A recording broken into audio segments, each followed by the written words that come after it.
Together with American songwriter, we had the chance to talk to Lilbootycall. Adam was able to talk to Lilbootycall over the phone.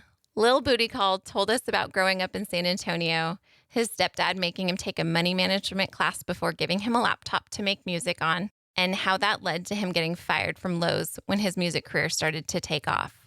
Check out his new song, Can't Find It. And make sure to check out our YouTube channel and Facebook page at Bringing It Backwards, and follow us on Instagram and Twitter at Bringing Back Pod. We'd appreciate your support if you follow and subscribe to our podcast, wherever you listen to podcasts. We're Bringing It Backwards with Lilbootycall. What's good, man? How are you? I am good. Thanks for doing this. Appreciate it. No problem. Yeah, so our podcast is about your journey in music and how you got to where you are today, signed to Warner, and all that fun stuff. Okay, dope. Cool. I did read that you're from San Antonio. Tell me about growing up there. Damn, I haven't done an interview in forever. It's all good. Well, San Antonio, I grew up on this street named Buzz Aldrin. I kind of grew up in like the I guess the northeast side, kind of. Mm-hmm. So it was kind of like not the greatest area at the time. I mean, it's like gentrified now, but Mm-hmm.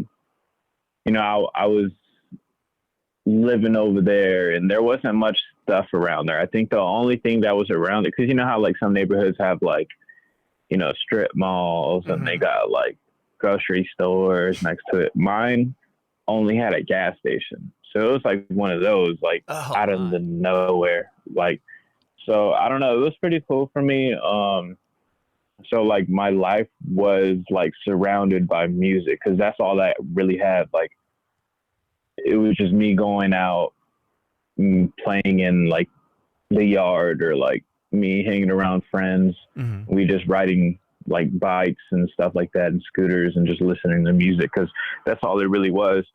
So yeah, I was over there, and then my house got robbed. Oh my so then God. we had to move. Yeah. Cause it was like a pretty bad area. So my house got robbed, and then So we you had just to move. You came back to your house and like everything was gone, or it was just like shuffled through, or? Yeah, no, everything was gone. Like, it was really weird. Like, Oh my God. it was like everything was everywhere, bro. Like, they took like everything, and it was, I don't know, it was just weird to us, because they were like looking in the spots where like my mom hid money. Like, it was like specific spots. Like, I don't know if it was like a setup or something like that, because like my parents got divorced at the same time. Mm-hmm. So we don't know if it was like a setup for my dad, or like, geez, I don't know what. Well, So you guys ended up moving? yeah, we ended up moving to the north side. So it was kind of like a more better spot, like the northwest side. So I started going to like the north side schools. But the thing is that I came from, you know, the northeast side. And like I said, like there wasn't nothing around. So it was just kind of like, you know, nobody really cared about cool clothes, and nobody really cared about anything really. It was just enjoying life and, you know, just doing your own thing. And Sorry, go ahead. Yeah. No, go for it. I was just gonna say, you said you were going around listening, you know, scooter, bike around, hang out, like, and you guys were always listening to music. What were you guys listening to? So I would be listening to like, there was this one, man, I don't even remember what it's called specifically, but I was listening to like a lot of Green Day. Oh, cool. I was listening to a lot of like, I had this one CD, and it had like, it was an All American Reject CD, but it had just one. Yeah, it just had one song on it, but it had like 30 different versions on it, where it was like the radio version and the clean version and the remix and yada yada. So I was like listening to the same song all day. I don't know. And then at the time, I guess kind of like 2000s R&B was kind of popping off, like the whole like Fat Joe. Oh, right. Like Big Pun and all like yeah, like all that cool shit, like that old school shit. that. Mm-hmm. So I was just on that, like that R&B, and then a little bit of like rock. So it was just like a mixture of that. Mm-hmm. And when did you start? Like, when did you start writing lyrics, or do you play an instrument? Yeah. So we moved to the north side, Mm-hmm. and I was kind of like, I don't know, it was weird because like I said, like nothing was really like, nobody really cared about fashion and nobody really cared about anything real crazy. Mm-hmm. And like, so I was into music whenever I was on the east side. Whenever I moved to the north side, I went to this new school called Jordan, and like all the kids had like the nicest shoes and like everything. And I was coming from like a poor environment, Mm-hmm. so I didn't have all this cool stuff. And mind you, it was like sixth grade. Like everybody was brand new to the school, so everybody's like judging everybody and yada yada. Oh yeah, And I don't even middle school. Yeah, yes, bro, that was the worst. So like, and I didn't even know anybody either, so it just made it even worse on top of that. Mm-hmm. And you know, like everybody was judging each other so for the longest time, I never felt like I could be myself. Like I always had to try to fit in with everybody, and like it even got to the point where I was like trying out, because I didn't know fashion. Mm-hmm. So I was trying out different styles and like trying to fit in with each different group. Mm-hmm. And then people started calling me like poser and yada yada. And I was like, damn, bro, like what the hell? So I eventually just like gave up. And I was like, whatever, bro. Like I'm just going to be rocking my own stuff and doing my own thing. So then I got into band because I was just kind of like, man, I don't care what people think. So Mm-hmm. I got into band, and I really wanted to do percussion, but like, I don't know, it kind of seemed like too simple for me. Mm-hmm. So I asked my parents if I could like play the clarinet, and they were like, I mean, we don't really got the money like that for right now. So my dad had to like scrape up some money, and I think he got a clarinet from eBay or the pawn shop, one of those. Oh wow. So I started playing it, and then, you know, like I would get made fun of like throughout the whole year. Like they called me like Squidward and shit. Like, I don't know, it was kind of annoying. So the last day of school, like I didn't want nobody to like see me with it, because, you know, I was trying to be the cool kid. I wasn't trying to be like the nerdy kid. Sure. So the last day of school, since everybody's outside, because it's the last day of school, I left my clarinet in a empty locker, because they emptied out all the lockers before like everybody left home. Uh-huh. So I left it in the locker because I didn't want nobody to see it, Mm-hmm. and I never went back for it. So like, yeah, bro, cause I was like really that hard into being like, yo, I don't want to be seen like that kid. You know what I'm saying? Yeah. So ever Wow. since then, I was just kind of like, I just felt bad, you know, because they spent their last amount of money trying to make me follow my dreams, and I kind of just like gave up. Mm-hmm. So ever since then, I was like, nah, bro, like I gotta do this music shit for real. Like this is what I want to do. Like I'm not just gonna give up just because the cool kids is gonna make fun of me. Right. So ever since then, like I just started like going into a different approach, because I was like, you know, music equipment is so expensive, but there has to be an easier way. I was like, there has to be. So what happened was, I used to, since my parents got the divorce and yada yada, and I was living on the north side, my dad was living on the south side, because we all, like when we're all living on the east side, we split up different places. Mm-hmm. And so when I was going to school on the north side, every other weekend I would go to the south to my dad's house. Right. So I just met a bunch of kids around there that would be like skating and stuff like that, and we would all just sit at my grandpa's house, and we would just play like instrumentals on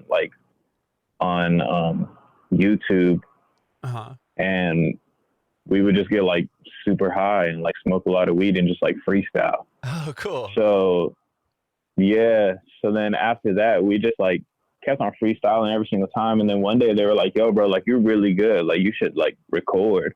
And I was like, I don't really get. We don't got money to go buy a mic because at the time I thought mics were expensive. I mean, Right, like yeah. now, yeah, like now you can get one for like $60, like a USB one. But you know, I was like, damn, bro, like we don't got the money for that right now. So for the longest time, I would just freestyle, freestyle, freestyle. And then one day, my stepdad, because he worked in the military. At the military base, they have like this little mall that they have like for them to go to. And one day they had like a raffle, and it was like an Apple products raffle. So it was like a MacBook, an iPad, like iPod, like a bunch of like just Apple products. Yeah. Yeah. So he won it.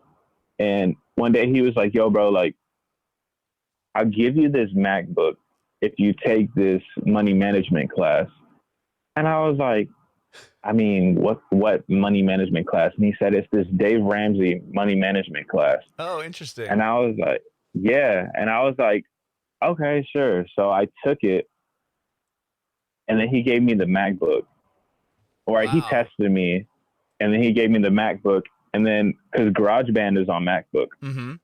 So I remember I was just like, okay, I guess I have all this money management stuff just in case I pop off one day. And so I was just sitting there, like listening to like beats on YouTube, like just the usual, like the same thing I've been doing for like the past year. I was listening to beats on YouTube, and I couldn't hear it that well. And I had GarageBand open too. Because I was just like messing around with everything on the speakers. Like I was like, oh, like it's exciting. I want to hear everything like out loud and yada yada. So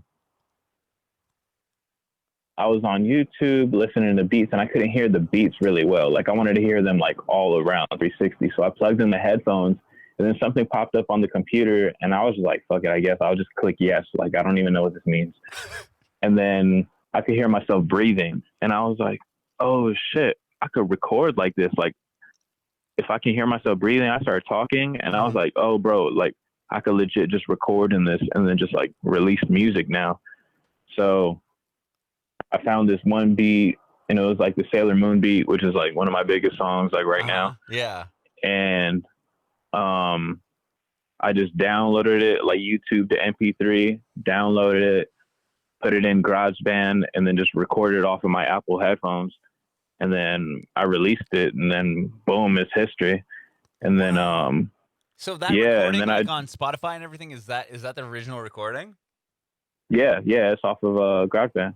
Oh my God, that's crazy. Hell yeah, dude. Wow. So yeah, so after, what's up? Yeah, I was gonna say, so you put that song out, and then, you know, obviously it did really well. Like, tell me a little bit about that. So the thing about that was it didn't really do that well at first. Okay. So for like the first year it was out, it only did 6,000 plays. Like a lot of people don't know that. The first whole year only did 6,000 plays. So a lot of people think like, oh, you popped off like right off after you dropped it. And I was like, no, bro, like I literally waited there. Like I dropped it on a project, on an EP, like a self-drop project. And people were like, yo, this is ass and da da da. So I deleted the whole EP with Sailor Moon on it. And I was like, damn, bro, like people don't like my music. Like I'm still getting bullied, bro. What the fuck? I know. So I was like, I deleted it, and I just started making beats again, because I was making beats since like I didn't know I could record my my voice on GarageBand. So one day this kid, I don't know who till this day, he DMs me and he was like, yo, bro, that Sailor Moon shit went hard. You need to re-drop it. And I was like, are you sure? And he was like, bro, it goes hard. Trust me. Like, it's going to go big. So I was like, okay, I guess. So I re-dropped it by itself. And then that's when I guess it got thrown back into the algorithm or something like that. And, or no, yeah, I re-dropped it again. And then that's when it did 6,000 a year. And then, so yeah, I dropped I dropped it in the EP. I deleted the EP, and then I dropped it again. And then for a year, it went 6,000 plays. And then I met this guy. I was looking at him for a while, but his name is Cranchu, and he's like my videographer now. And I met him because I just like, I don't know, the San Antonio scene was popping at that time. I don't know if there's a scene now. Like, I don't really keep up with it anymore, but I would just see him working with people, and I was like, damn, bro, that would be fire, like, if I worked with him. But I was like kind of afraid to ask him because I thought he was like, because he had 1,000 followers at the time, and I thought that was like God level. I was like, bro, like 1,000 followers? Like, I only got like 40, bro. Like, how'd you get up there?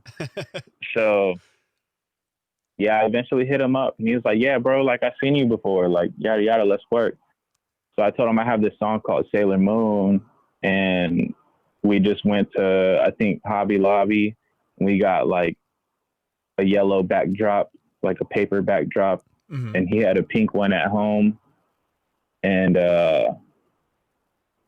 you know, he just had a bunch of props at home. I went to Walmart to go get a cake, and we just filmed the video, and we didn't really think anything of it. And then we dropped the video, and then right when we dropped the video, something happened on YouTube. I still don't know what happened, but something happened where it hit the algorithm really, really crazy, and it just started going crazy. Like, I was like, what the fuck? So yeah, and then ever since then, like, it just kept going and going and going, and I was like, damn, that's weird. I guess I have like a music career now. Right. So wow. Yeah, and at the time I was working at Lowe's. Okay. So I was like, fuck, bro, because I was only getting paid like $400 every 2 weeks, which isn't nothing. Right. So I remember this kid, I mean, we still talk now and then, but his name is It's Okay to Cry. And he's an artist based out of Colorado. And I remember one day we were talking, and he was like, yo, bro, do you have your music monetized? And I'm like, bro, what are you talking about? Like, what is that? He was like, that's whenever these platforms pay you directly for you streaming. Like, all the streams you're doing right now, they can be paying you. And I was like, oh shit. So I got into a deal with like a distributor, and I started making money off of everything online. And so I was getting probably about like $400 every month or whatever, but that was enough to cover my bills. Because I had like a phone bill, and I had like a car thing or whatever. So was that covering enough to where you could quit Lowe's? Well, that's the thing. I actually got fired. Right.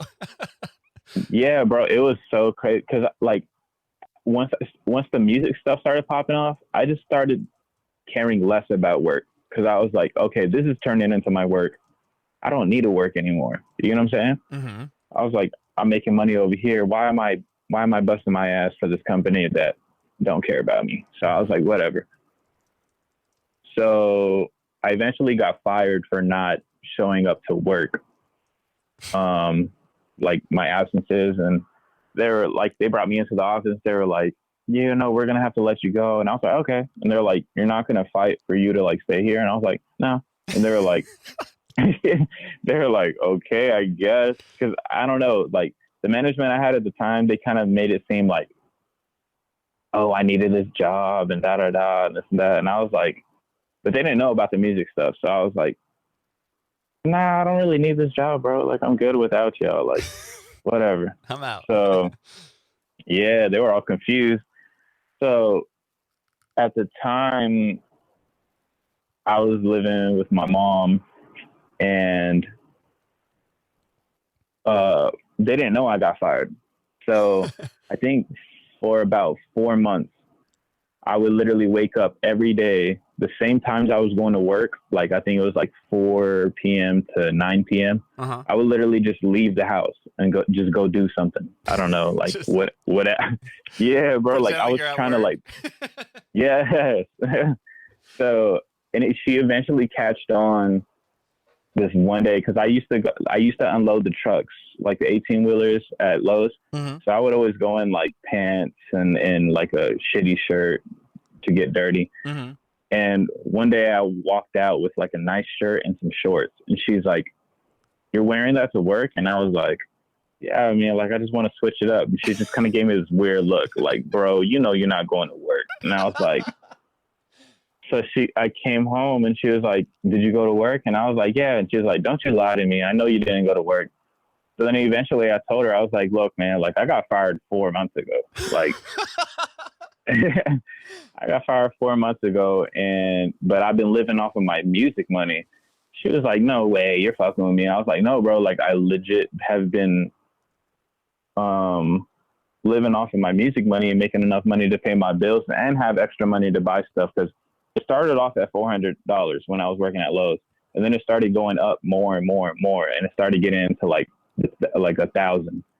So, and it was like more than I've ever made at any single job. So I was like, "Yeah, bro, like, I'm making enough money to pay off my stuff and still buy myself cool stuff like rapper shit now." And she was like, "Holy shit." So for the longest time, because they thought it was just going to be like a fad, like they thought it was just going to be like something happening right now, and then the money's going to cut off.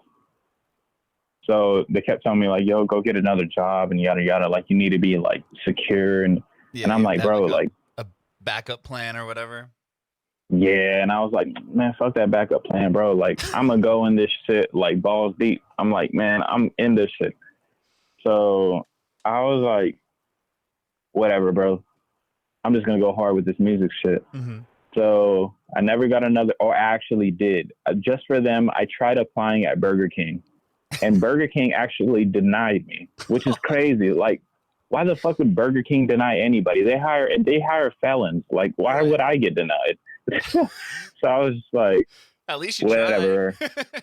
Yeah. I was like, what? I guess the Lord don't want me to have a Burger King job. Right. So yeah, I never got a job, and I just started working, and one day I just get an email, and it was like, "Oh, hey, we're this label out of New York, this independent label out of New York. We want to fly you out." So I was just kind of like, it's kind of weird that they hit me up through email, but whatever, I guess. Like, I just took my chances. I was like, if I go to New York and I get chopped up into little pieces and they kill me, like, whatever. At least I go down as a legend. Yeah, at least I go down as a legend or whatever, because my music was already going somewhere. So I land out in New York, and there was this guy, and his name is Terrence. And he was like, "Yo, bro, like, my friend showed me you, but I haven't listened to any of your music. I just flew you out here because your name Lilbootycall. Like, I was so interested in knowing who you are and why'd you name yourself that I didn't even want to check you out. I wanted you to show me why." You know what I'm saying? So just based off of my name, like, he wanted to sign me. That's so I was like, yeah, I was like, I guess that's kind of dope, because I was kind of insecure about my name the whole time, because it was like, I was in a studio one day and we were just like being head ass, and I just made it up. And then later on, I kind of like understood why I named myself that. But so yeah, he flew me out to New York, and he was like, "Yo, bro, like, I fuck with you. Like, I'm gonna send you home with a contract, and then you let me know." So for like 2 months, we were like negotiating a contract, because I kept on like prolonging it, because I was scared to get signed, because you know how everybody is like, "Don't sign, they're gonna fuck you over, and they're gonna take your money, and yada yada."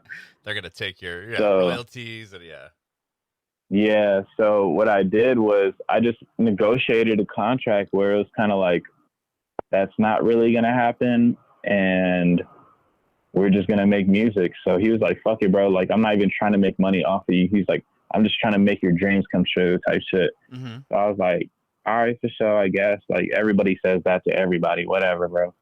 So, and I told him, like, he knows to this day, like, I never really like believed that he would get me where I am now. But so I just kind of like took the chance. I was like, "Whatever, bro. Like, you're just some random guy that flew me out through an email and told me that you would sign me to a major record label in less than 6 months." I was like, "Bro, that's unbelievable."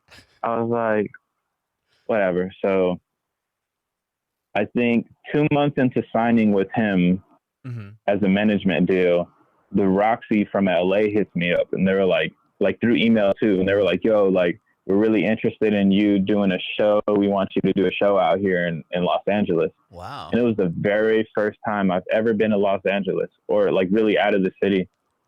And well, that's a lie, because I went to like family trips, but like alone. Right. That was the first time I've been to like a major city. And I was like, fuck it, let's do it. So my manager, Terrence, he like set it all up. And I went to the Roxy, and it sold out. Like, I sold out LA, the Roxy, my very first out of town show. And then it was just crazy, because I was like, what the fuck? Like, what are the odds, bro? Like, why would I sell out Los Angeles? Because, you know, I grew up doubting myself my whole life. Sure. And then it just happened. And I was like, bro, what the fuck? But that's not even the craziest part. The craziest part was my manager, he invited every single A&R from every single label to show up. Wow. So whenever the show happened, literally every A&R showed up, and they were looking at each other like, what the fuck are you doing here? And so I did the sold out show. It went fucking crazy. And then literally right after that, my manager's phone call, like, beep, beep, beep, beep, beep, beep. Like, everybody was calling him like, yo, like, we need this kid. Like, he goes crazy. So what he pretty much did was set me up as the auction piece. Uh-huh. So everybody was kind of like, yo, like, at that point, it was kind of like leverage on us, because it was all the labels wanting me. Yeah, so you had like a bidding war going on. Yeah, bro, it was crazy. Wow. So we eventually just signed with Warner, because he was signed to Warner before that. So he knew everybody in the system. Got it. So he was like, look, I know how they work. I know everybody there. I have great relationships with them, and I think it would be best for you. Mm-hmm. And I was like, okay, dope. So let's sign. So we signed with Warner, and then boom, right away, we just started recording music. I flew out to New York for the first time. They had me in a studio out there. Wow. Yeah, I was like living out of the studio, because it has like a shower in there and whatever. Yeah. Because like legally you're not supposed to do that, but I was like, fuck it. So I was like, fuck it, bro, whatever. So yeah, it was just like a great experience. And I was flying back from like LA to New York, New York to LA. Wow. Just so we're like working on everything. And then I started working in Westlake studio. I don't know if you know where that is. I know where Westlake is. Yeah. Yeah, it's like the one with like Michael Jackson stuff in there and yada yada. Yeah. Yeah, so I started working in there for my first project, and it was just like a crazy experience. And I don't know, ever since then it's just been history, bro. Like, yeah. And that was Jesus Said Run It Back. That was that record you're talking about? Yeah. Right on. And you have a new record or new songs out currently, right? Mm-hmm. Yeah, so tell me about Can't Find It. So right after I dropped Jesus Said Run It Back, and we went on tour, I was with this guy named Asterisk. He was on the tour, and he lives in Dallas, which is like a 4-hour drive from San Antonio. Uh-huh. And we were on tour, and he was like, yo, bro, you need to work with my producer. And I'm like, who? And he's like, this guy named Dustin. And I was like, I mean, I guess like just one day if you want to like invite me over or whatever, and yada yada. So I was like, whatever, bro. So one day I was in Dallas, and he was like, I think I was with him, like staying at his house, and he was like, yo, bro, you want to go to the studio today? Oh yeah, for sure, let's go. So we pulled through, and it was like the very first time meeting this Dustin guy. And he was like, yo, bro, like, what's good, yada, yada. And we chop it up and we start making music. The very first song we make is a song called On and On. And it's the second single on my new project that's coming out. Okay. So we made that very first song, and it's featuring Asterisk. And I was like, yo, this song go crazy. Like, I've never made anything like this before. I was like, we definitely need to start working more.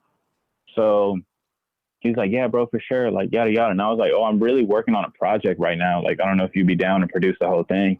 He's like, fuck it, bro. Like, let's get it. Like, whatever.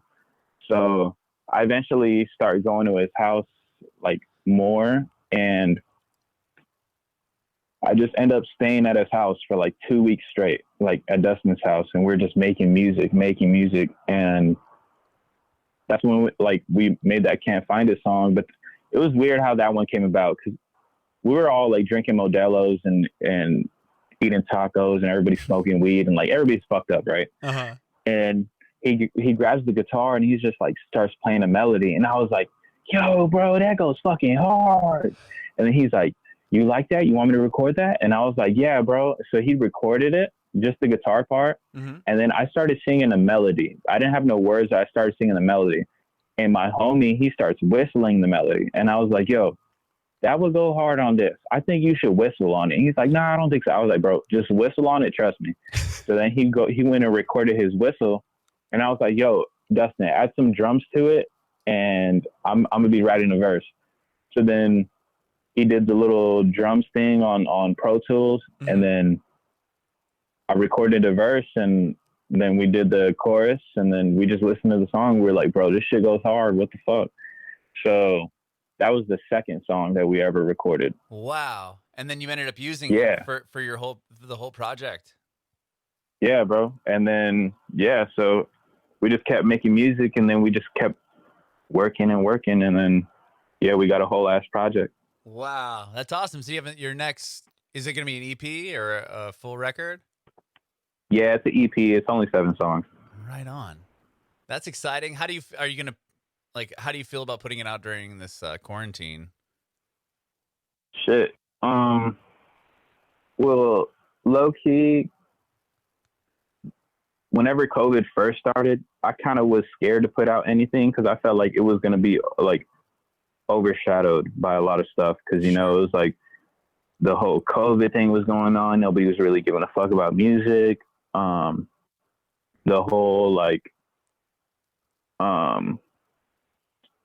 whole protesting and stuff was going on. So everybody was focused on that. And then on top of that, it was kind of like, I knew I had a radio record. I don't know if any of them are going to be on the radio, but I knew I had like some potential radio records.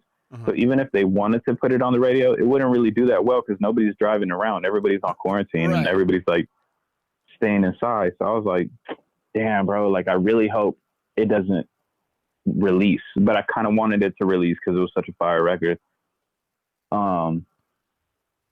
So I don't know, it just kept getting pushed back, and I wasn't even tripping about it. I was like, okay, that's fire. But it would be pushed back for like little things like, oh, this is going on, or we got to wait for the right time, or mm-hmm. like we got to shoot a video. I was like, okay, that's dope. So it eventually got pushed back to October. And that was great, because I remember when I first got signed, they didn't really want me to release in the fourth quarter, because a lot of big artists drop in the fourth quarter. Mm-hmm. And they didn't want me to get like overshadowed too. So right. It's crazy how they like believe in me now to drop in the fourth quarter. But that's awesome. Yeah, hell yeah. So I was like, fuck it. Like, we dropping in the fourth quarter. I don't give a fuck. Let's do it, bro. Like shit. So yeah, so it's dropping next month, or I guess in like 2 weeks. Very yeah. That's exciting, man. And what about like, are you doing any of the like live streaming shows to promote it at all, or not really feeling that? Man, I don't think they've hit me up with any of those. Got it. Yeah. Right on.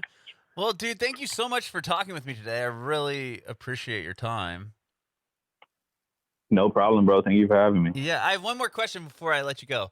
I want to know if you have any advice for aspiring artists.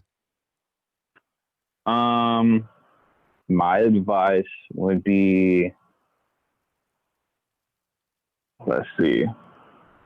I would pretty much just say, just follow your heart and just do what you want to do. Because, like, I'd just be like, I promise you that everybody that's doubting you isn't going to be around you.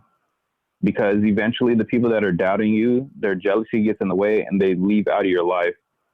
And I feel like you just got to believe in yourself and just keep going hard, because, I mean, you got to believe in yourself. It's kind of like the law of attraction. Like, you put out positive energy, you're going to get positive energy back. So, like, if you're believing in yourself, and you think you can go far, you're going to go far. Like, you got to speak it into existence. Mm-hmm. So you can't be so negative and hard on yourself. Like, and plus, like, the journey going to the top, like my manager always tells me, everybody's going to have their journey. Everybody's going to have their downfalls. So sometimes it's going to get hard and you're going to want to give up, but you just got to keep going, because that's going to be your story. Same way that my story was, I got fired and I got bullied and I had to take a money management class, and it just all helped me to get here now.